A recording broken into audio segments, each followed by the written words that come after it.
And I'd like to thank organizers of this conference, and it's very happy for me to be invited to give a talk.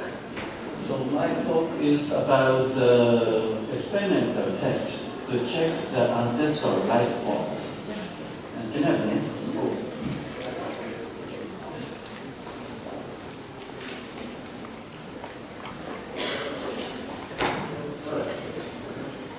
And I've never met Oparin, but I have remembered the book I have read when I was undergraduate, long time ago. And to be honest, I didn't understand exactly. But I did understand that the original life is very interesting, of course, and there are many problems remains to be answered. So, but this is the Japanese translated version published in 1969 and originally published in Russian in 1966, and I don't think there is English translation of this particular book, but no reason they are translated into Japanese, so I had a chance to read this book. And in my talk, I'm going to explain a little bit about phylogenetic analysis first, and then I'm going to explain recent works we have done. And this is a way of analysis of the history of life. And these sequences are the sequence of hemoglobin of humans. And hemoglobin is, of course, the red blood cell protein and carrying the oxygen in our body. And if you see these letters V and L, V and L and S stands for the valine and leucine and serine and proline and so on. But you don't have to worry about the name. You can accept these as a letters or alphabet for our purposes. Of course, the gene is memorized in the gene as a DNA, A and G and C and T, but these genes are translated and expressed as the amino acid sequence. And if you compare the hemoglobin of the horse, then they are very similar, but four letters are different each other between human and horse. And if you compare the calf hemoglobin, there are more than 20 amino acid residues that are different from the other species. Then, by comparing the sequence of the genes, you can infer the phylogenetic trees that the human and the horse separated much later than calf separated from these two species. And then the mutation has accumulated after the separation in each line. And doing the similar analysis for the ribosomal RNA gene, and Carl Ruth has made the the phylogenetic tree of all the organisms. And from the origin of life from the left, the species have separated into two, and which became bacteria, and the other became archaea and eukarya on the other hand. And if you see this position, you can have the last common ancestor. This is often called LUCA, or same ancestor, or LCA, or common node. And the division time can be estimated depending on the time clock of the tree. And separating division time among major groups was summarized in a book titled Time Tree of Life. And for example, archaea and bacteria have separated about 3.8 billion years ago, and this corresponds to the time of the last common ancestor. But you can notice that the estimation is not very accurate. In the parentheses, there is a range of the estimation that from 3.3 to 4.2. So that differs up to 1 billion years. So that we can estimate the division, but estimating the time is not very easy. And you can, so I put the approximate time of the division in the tree, And probably original time might be somewhere around 4 billion years ago, and the last common ancestor may be derived around 3.8 years ago, though the time is not accurate. And you can also see the figure written after the species name. These indicate the optimal growth temperature. As you have seen in the previous two presentations, there are hyperthermophiles very close to the last common ancestor. That makes the several authors to suggest that the thermophilic and hyperthermophilic universal common ancestor hypothesis. And Carl Lewis himself has suggested that the thermophilicity is ancestral characteristics of the prokaryotes. And after the finding of the hyperthermophilic bacteria by Carl Stetter, and Norman Pace has made a further tree and proposed that the hyperthermophilic universal common ancestor. And Nisbet and Forward has discussed and suggested the hot origin of life from geological point of view. And after listening to the previous two presentations, you might believe that the common ancestor must be hyperthermophilic. But there are still arguments against the hyperthermophilic common ancestor theory. And for example, Mira and Anthony Lafayette proposed and analyzed the stability of biological compound and suggested that original life cannot be very hard. And Patrick Forger has criticized the interpretation of the Freudian tree itself. Even though there are hyperthermophiles very close to the common ancestral position, that does not mean the hyperthermophilic common ancestor. And the common ancestor can be mesophilic. As I explained the last report, and Galti and Robbie has found that there is a correlation between the G plus C content in the ribosomal RNA sequence because the GC pair is more stable than the AT pair. Then to maintain the structure of the ribosomal RNA, the GC content of the organism growing at higher temperature tend to have higher GC content. And then they interpret and infer the GC content of the last common ancestor. And it's turned out to be something on here. And the temperature expected was ranging around 40 or so. And they concluded the temperature of the ribosomal RNA is incompatible with survival at high temperature. And there is another types of analysis using the amino acid content. And I, V, Y stand for isoleucine and valine and tyrosine and so on. These amino acid content in the genome is related to the optimum growth temperature of the organisms. And there is a very high correlation up to 0.93. And this characteristics was used to infer the growth temperature of the last common ancestor. And Gushian and Gui and Gusan has done independently analyzed and found that the common ancestor was growing at 20 degrees or 68 degrees. So even though they have used the principle of the same, but they end up with the 48 temperatures different each other. So we decided to do the experiment test to check if the common ancestor is hyperthermophilic or not. And this is the method what we have done to check it. And we made the multiple alignment of the sequences to make the Freudian tree. And we could infer the ancestral amino acid sequence possessed by the last common ancestor. And we constructed the ancestral mutants starting from the hyperthermophile. If the common ancestor is mesophil, we can expect the decrease of the stability of the enzyme. And we made the gene and put into the E. coli as a tool and make the ancestral gene mutant and purified it and analyzed it. And this is the Freudian tree of IPMDH and ICDH. And IPMDH are enzyme involved in leucine biosynthetic pathway. And ICDH is an enzyme involved in glutamate biosynthetic pathway. but this is just a model enzyme we have used to test the hypothesis. And the enzyme was separated before the separation of archaea and bacteria.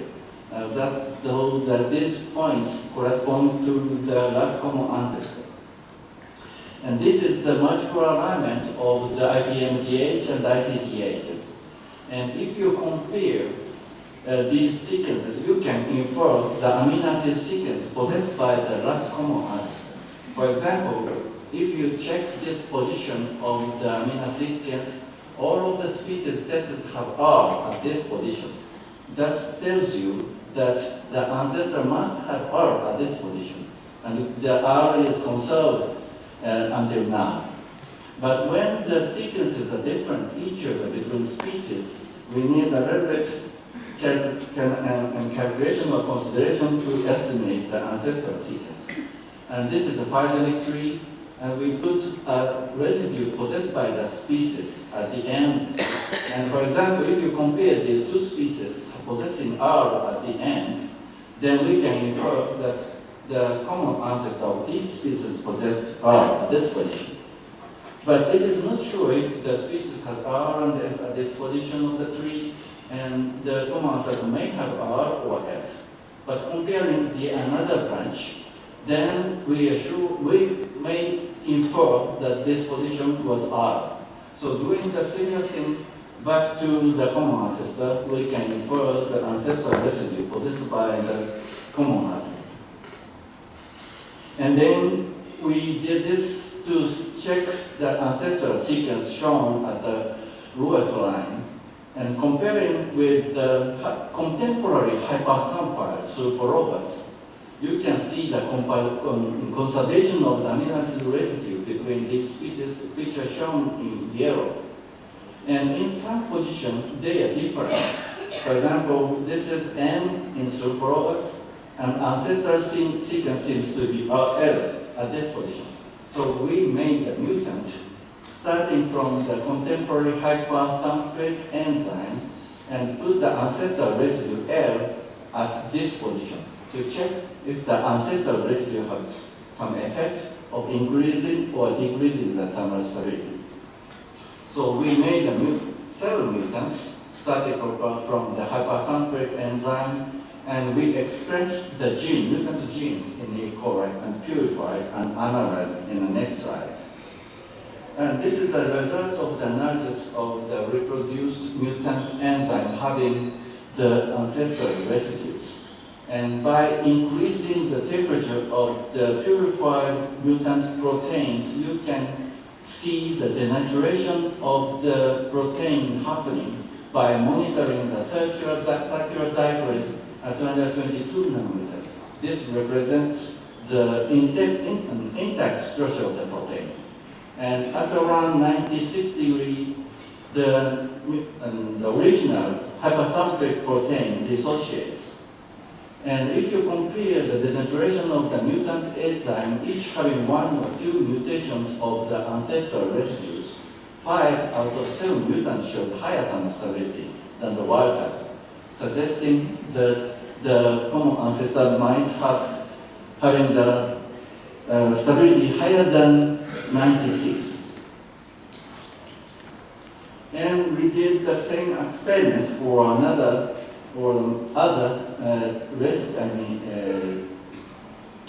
enzymes. For example, Caudococcus nourimedes is another hyperthermic archaeon, so we analyzed different enzymes.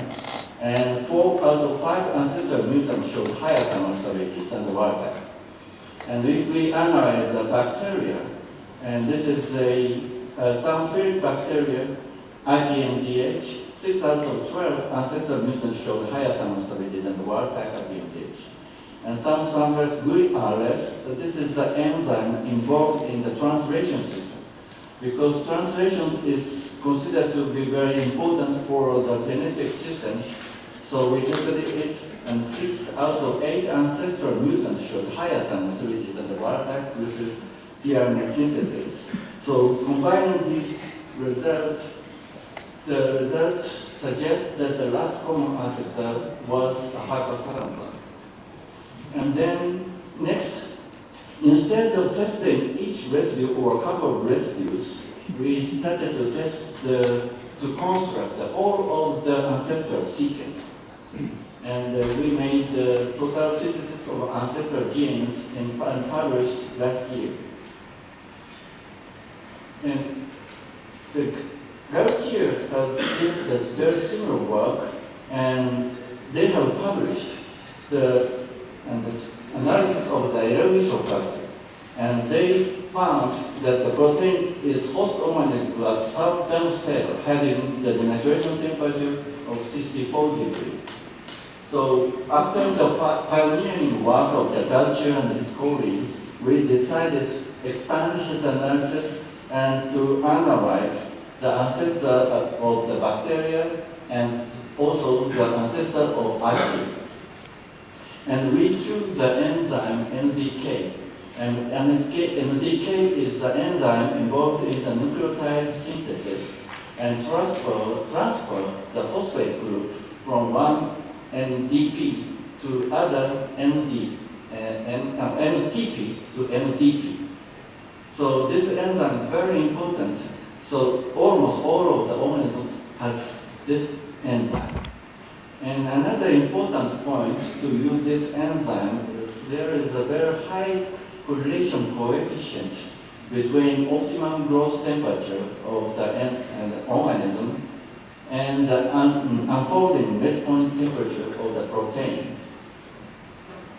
So this is also the protocol we have employed.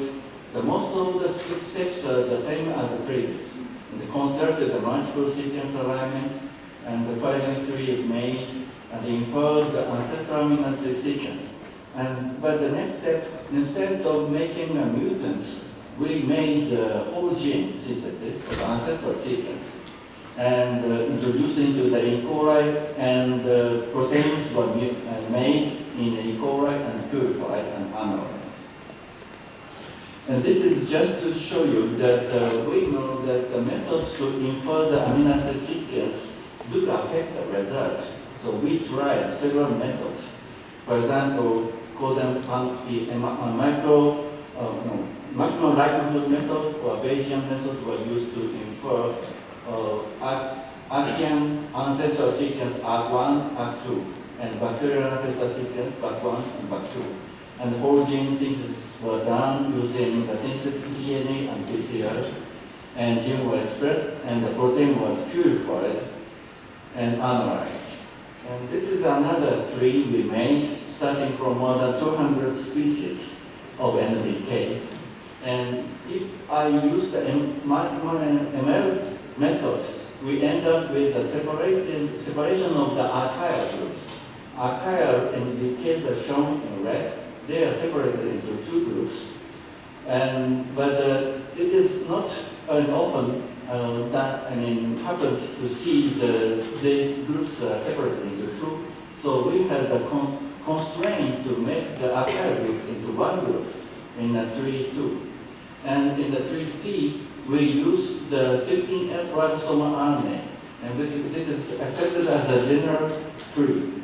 And using these trees as a working tree, we infer the ancestral sequence of archaea 3, 4, 5, and the bacteria 3, 4, 5.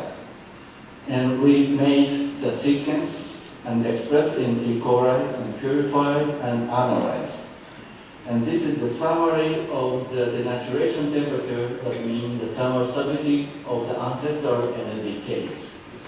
And archaeal ancestral sequences are shown in the left hand. It ranges from 99 to 114, very high. And the bacteria ancestor shows the denaturation temperature ranging from 98 to 109. So interpreting these denaturation temperature into the optimal growth temperature, we could obtain the growth temperature of a bacterial ancestor between 80 and 93, and growth temperature of archaeal ancestor between 81 and 97. Anyway, these species seem to be the hyperthermophile. But we are not sure about the common ancestor of all of the organisms, because the position of the common ancestor is not sure, but we are sure there between common ancestor bacteria and common ancestor of archaea. And if we compare two ancestors of bacteria and archaea, they differ 24 positions, 24 amino acids. So we decided to make the 24 mutants starting from BAC4.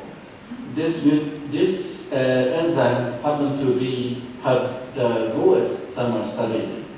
So starting from the lowest thermal stability, we made 24 mutants, and having each of different amino acid residues, and they are produced and analyzed, purified and analyzed. And we also know that the residues closing each other as an effect of the interaction. So even though one of the residues have an increasing good activity, the effect, the combination may decrease the activity or the stability of the enzyme. So we made the mutants having the neighboring multiple amino acid residues, and they are produced and analyzed. And this is the result of the 24 mutants having each of the residues. And the 24 tested, 5 residues show the low activity than the original BAC4 NVK mutant, the ancestral enzyme. And this is a result of the mutant having 2 or more neighboring amino acid mutations starting for BAC4.